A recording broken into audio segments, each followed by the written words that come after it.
मार्च 10, 2014 की एक शांत शाम। आना साइतो की माँ उसका स्कूल से वापस घर आने का वेट कर रही थी। रोज आना अपने स्कूल की छुट्टी होने पर पैदल 4 बजे तक घर वापस आई जाती थी, पर आज उसे आने में कुछ देर हो गई थी। उसकी माँ ने 5 बजे तक उसका इंतजार किया, ये सोचकर कि शायद वो कहीं ट्रैफिक में फंस गई होगी या फिर वो एक्स्ट्रा क्लास लगाने स्कूल में रुक गई होगी। पर 5:30 के करीब उनके सब्र का बांध टूट गया और उन्होंने स्कूल में फोन करके पूछा, लेकिन स्कूल की रिसेप्शनिस्ट ने जो जवाब दिया वो कोई भी माँ बाप के लिए एक नाइटमेयर जैसा था। सभी बच्चे तो बहुत देर पहले ही स्कूल से निकल चुके हैं।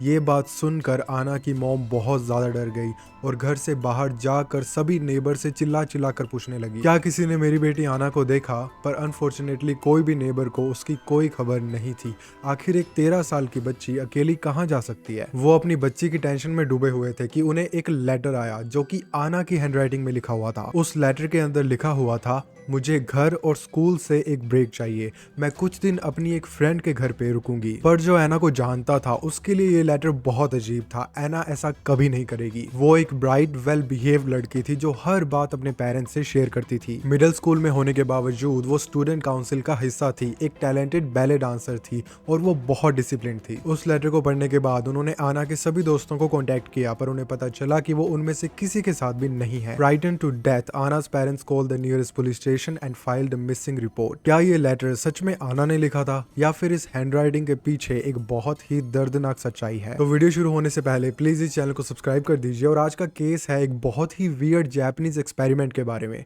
आना सेतो के बारे में।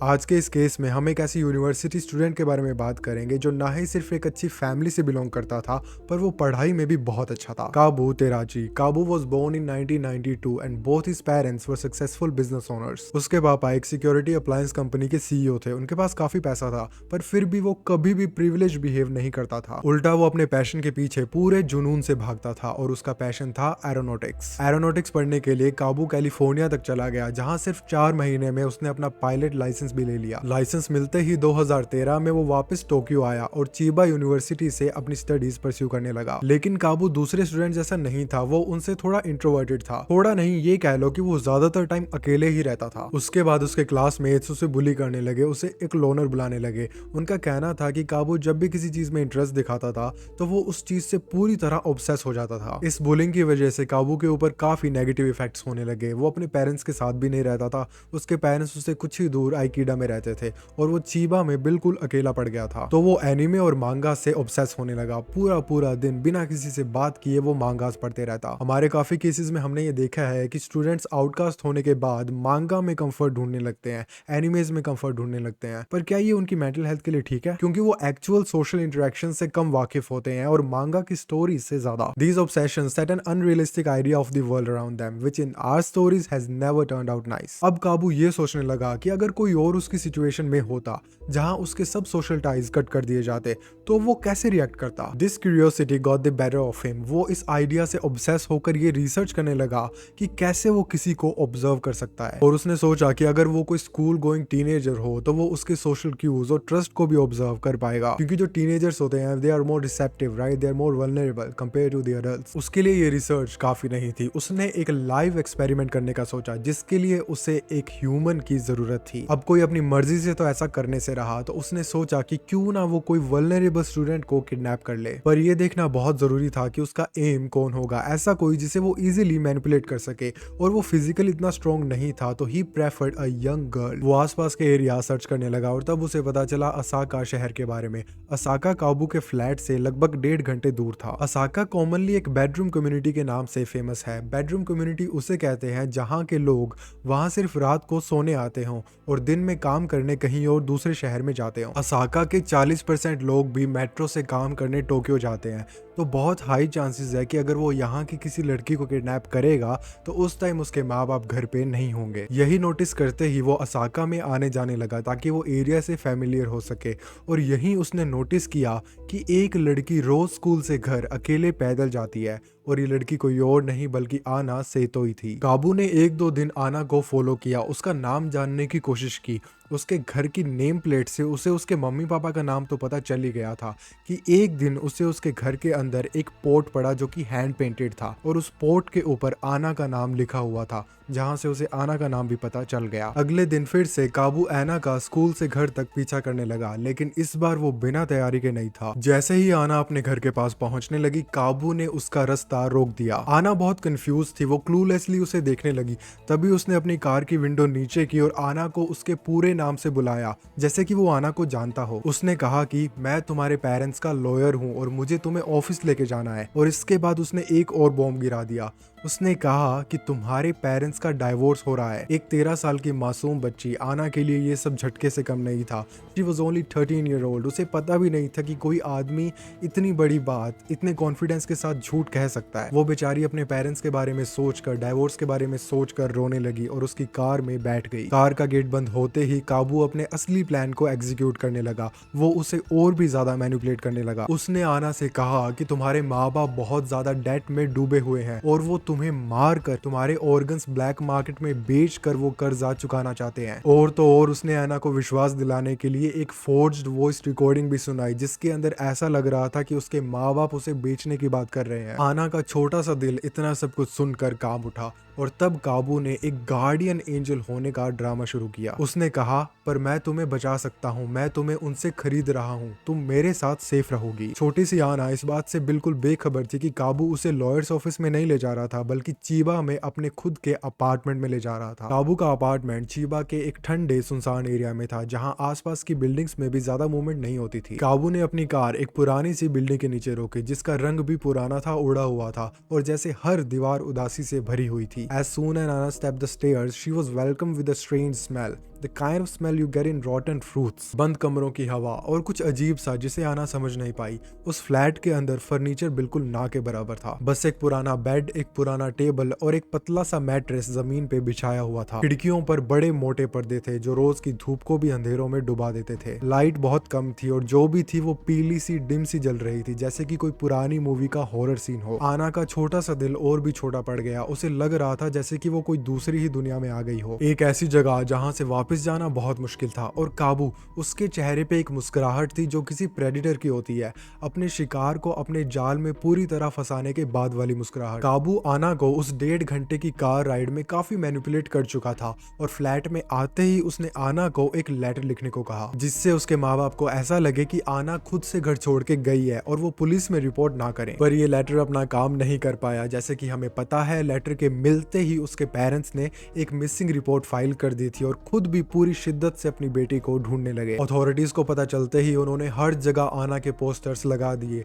जिसके अंदर उसका फिजिकल डिस्क्रिप्शन था और उसकी स्कूल ड्रेस में एक फोटो थी, क्योंकि वो लास्ट टाइम स्कूल में ही देखी गई थी। ये सब चल ही रहा था और काबू ने अपना अगला स्टेप लिया। उसने आना से एक और लेटर लिखवाया, जिसमें आना ने लिखा, मैं ऑनलाइन एक दोस्त से मिली थी और अब मैं कुछ महीने उसी के साथ रहना चाहती हूँ, प्लीज मुझे ढूंढने की कोशिश मत करो। जब ये लेटर आना के पेरेंट्स और पुलिस को मिला तो उन्हें कुछ अजीब लगा, क्योंकि उन्होंने आना की सारी सोशल मीडिया साइट्स चेक की थी और उन्हें वहां ऐसा कोई भी दोस्त नहीं मिला। और अगर एक 13 साल की लड़की घर से भागती भी है तो वो अपना कुछ ना कुछ जरूर लेके जाती है, अपनी ड्रेस, थोड़े पैसे या फिर कोई स्टफ टॉय।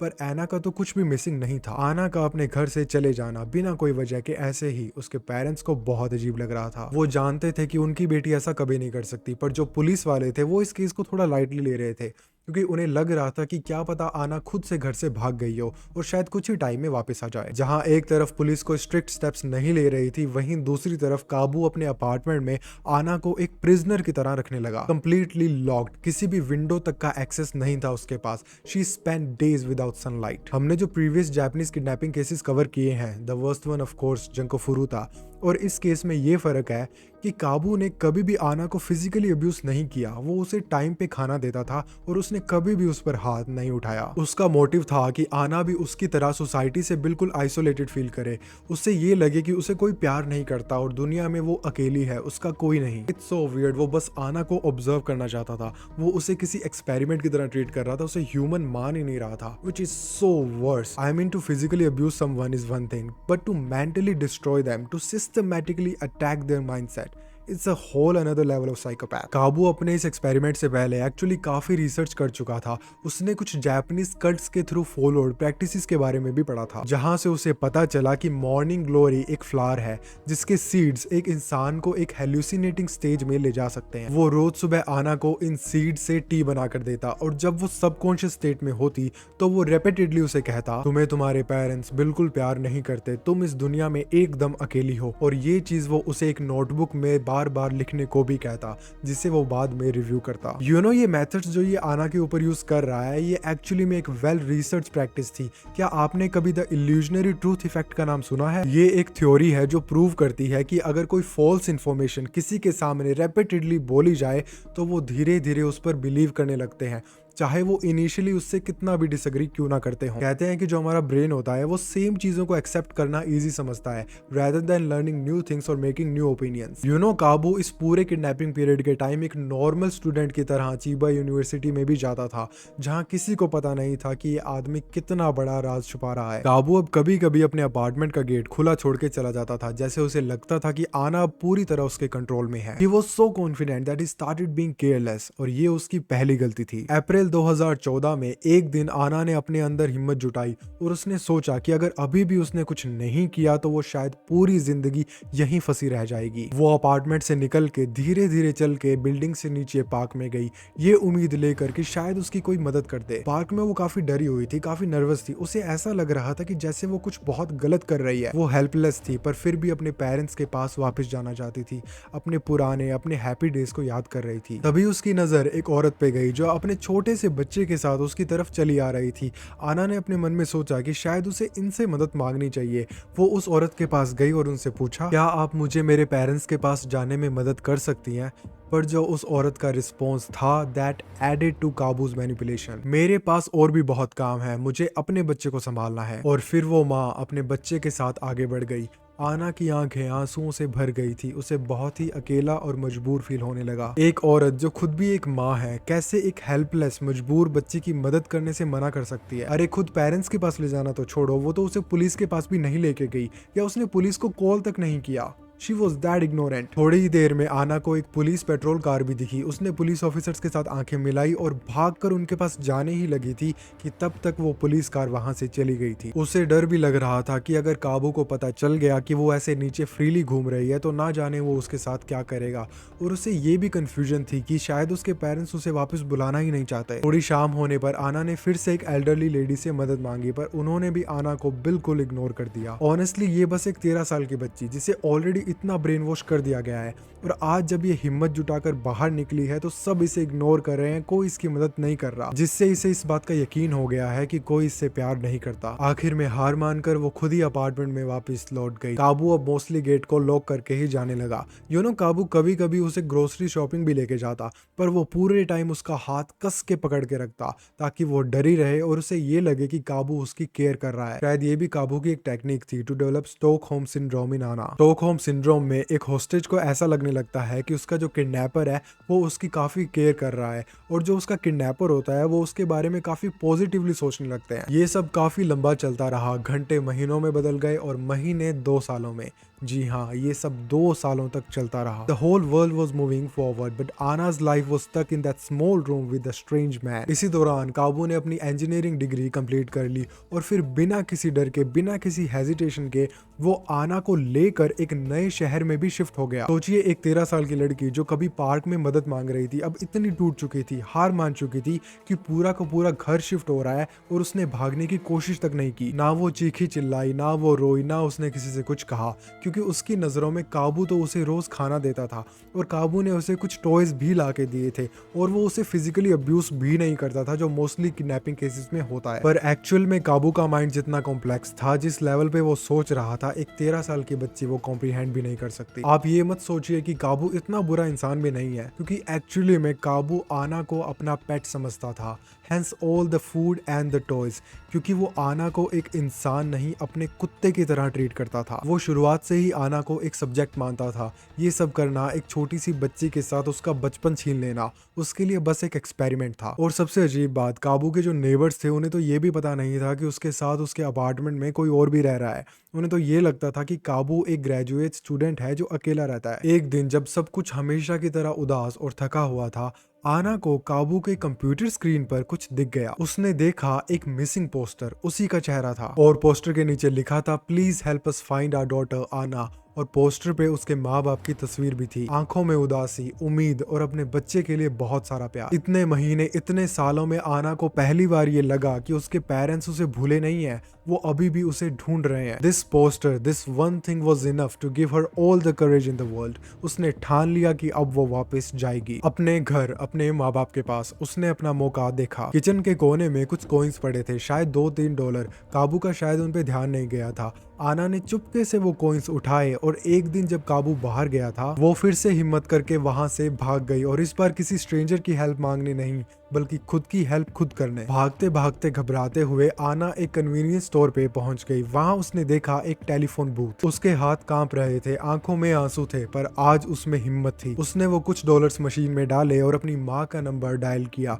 2 साल अपने पेरेंट्स के टच में ना होने पर भी और वो हेल्यूसिनेटिंग सीड्स कंज्यूम करने के बावजूद उसे अपने घर का नंबर याद था। फोन की रिंग गई और फिर उसे उसकी माँ की आवाज आई, हेलो। आना ने रोते हुए बस इतना कहा, मामा मैं आना बोल रही हूँ। उस वक्त दोनों की आंखों में आंसू थे, शब्द नहीं। और फिर आना की मॉम ने बिना कोई टाइम वेस्ट किए पुलिस को कॉल कर दिया और आना को भी कहा कि वो पुलिस को कॉल कर दे। पुलिस ने आना की लोकेशन ट्रेस की और फौरन उसे पिकअप करने आ गए।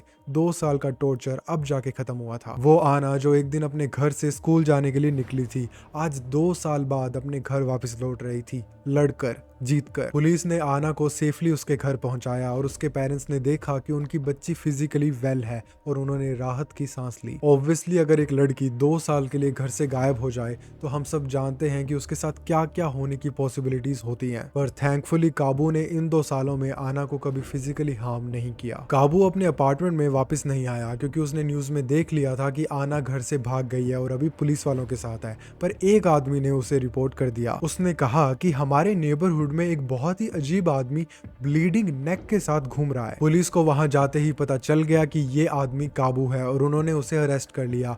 काबू ने एक बॉक्स कटर से अपनी जान लेने की कोशिश की थी, जिससे ऑब्वियसली उसे इंजरीज के अलावा कुछ नहीं हुआ। पर उसकी पॉकेट में एक नोट था और उस नोट में लिखा था, मेरे पास कोई एक्सक्यूज नहीं है। मैंने जिस लड़की को किडनैप किया उसे मैं बिल्कुल नहीं जानता था, पर उसके परिवार से मैं माफी मांगना चाहता हूँ। इस नोट के हिसाब से काबू ये सरेंडर कर रहा है कि हाँ उसने आना को किडनैप किया है, पर जो उसने इस नोट में लिखा और जो कोर्ट में कहा वो बिल्कुल अलग था। साइतामा डिस्ट्रिक्ट कोर्ट में काबू कुछ अलग ही बिहेव करने लगा। वो कभी तो कहता कि मैं तो बस एक फॉरेस्ट फेरी हूँ और कभी वो कहता कि मैं तो बस अमीबा हूँ। उसका डिफेंस भी यही प्लीड कर रहा था कि हमारा क्लाइंट तो मेंटली इल है और उसे कोई भी सजा नहीं होनी चाहिए। ये केस इतना ज्यादा फेमस हो गया था कि एक कोर्ट में जहाँ सिर्फ 20 लोगों की सीट्स होती है, वहां की हियरिंग सुनने के लिए 400 लोग लाइन में लगते थे।